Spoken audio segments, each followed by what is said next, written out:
जब सत्ता का नशा सिर चढ़कर बोलता है तो मनुष्य स्वयं को ईश्वर समझने की भूल कर बैठता है, लेकिन जब सच्ची भक्ति अपनी जड़ें जमाती है तो वह किसी भी तूफान से टकराने का साहस रखती है। यह कहानी है अहंकार और भक्ति की, हिरण्यकश्यप और प्रहलाद की, होलिका के छल और अग्नि की। बहुत समय पहले की बात है। देवताओं और असुरों के बीच निरंतर युद्ध चलता रहता था। असुरों का एक राजा था, हिरण्यकश्यप। वह अत्यंत पराक्रमी था, लेकिन उतना ही अहंकारी भी। वह चाहता था कि संसार में केवल उसी की पूजा हो, केवल उसी का नाम लिया जाए। इस अभिलाषा में उसने कठोर तपस्या की। ब्रह्मा जी को प्रसन्न करने के लिए वर्षों तक तप किया, और जब ब्रह्मदेव प्रकट हुए तो उसने ऐसा वरदान मांगा कि स्वयं देवता भी चकित रह गए।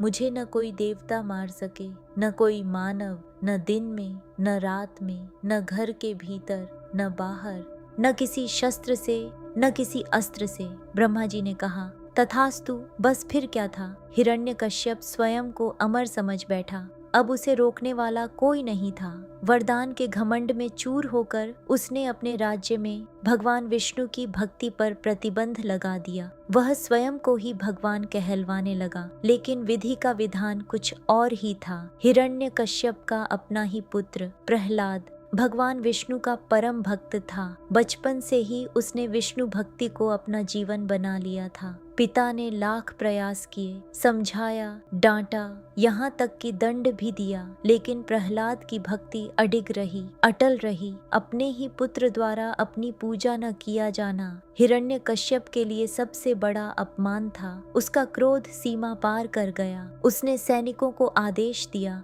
किसी भी प्रकार से प्रहलाद का अंत कर दो। और फिर अत्याचार आरंभ हुआ। उसे ऊंचे पर्वत से गिराया गया, पर वह बच गया। उसे विष दिया गया, पर विष अमृत बन गया। हाथियों से कुचलवाने की चेष्टा की गई, पर हाथी उसके चरणों में झुक गए। हर बार भगवान विष्णु की कृपा से प्रहलाद सुरक्षित रहा। अब हिरण्यकश्यप का धैर्य समाप्त हो चुका था। तब उसने अपनी बहन होलिका को बुलाया। होलिका को वरदान था, अग्नि उसे जला नहीं सकती। दोनों ने मिलकर एक भयानक योजना बनाई। मैं प्रहलाद को गोद में लेकर अग्नि में बैठूंगी, मैं बच जाऊंगी और यह बालक भस्म हो जाएगा। रात के समय विशाल चिता सजाई गई। जनता स्तब्ध थी। अग्नि प्रज्वलित हुई। होलिका हंसती हुई प्रहलाद को गोद में लेकर बैठ गई। पर विधि का विधान कौन बदल सकता है। अचानक तेज हवा चली, अग्नि विकराल हो उठी और फिर होलिका की चीखें गूंज उठीं। जिस अग्नि से वह सुरक्षित थी, उसी अग्नि ने उसे भस्म कर दिया और प्रहलाद सकुशल अग्नि से बाहर आ गया। आकाश से देवताओं ने पुष्प वर्षा की। सत्य और भक्ति को कोई अग्नि भस्म नहीं कर सकती, यह सिद्ध हो चुका था। लेकिन हिरण्यकश्यप अब भी नहीं झुका। क्रोध में उसने पूछा, कहाँ है तेरा भगवान। प्रहलाद ने निडर होकर कहा, पिताश्री, भगवान सर्वत्र हैं। क्या इस स्तंभ में भी। जी हाँ, इस स्तंभ में भी।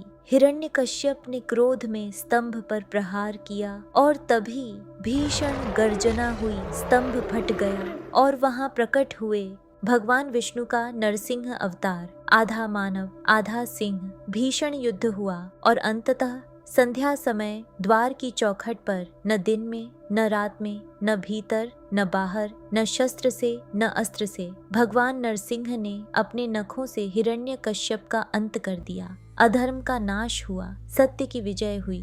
होली का दहन अहंकार पर भक्ति की विजय का प्रतीक है। होली हमें सिखाती है, अहंकार चाहे कितना भी बड़ा हो, सत्य की अग्नि उसे भस्म कर ही देती है। होली जलाने का अर्थ केवल लकड़ियां जलाना नहीं है, यह अपने भीतर की बुराइयों को जलाने का पर्व है। यह प्रेम, भक्ति और सत्य की ज्योति प्रज्वलित करने का उत्सव है। तो आइए इस पावन पर्व पर अपने भीतर के अहंकार को जलाएं और प्रेम, सत्य और भक्ति का प्रकाश फैलाएं।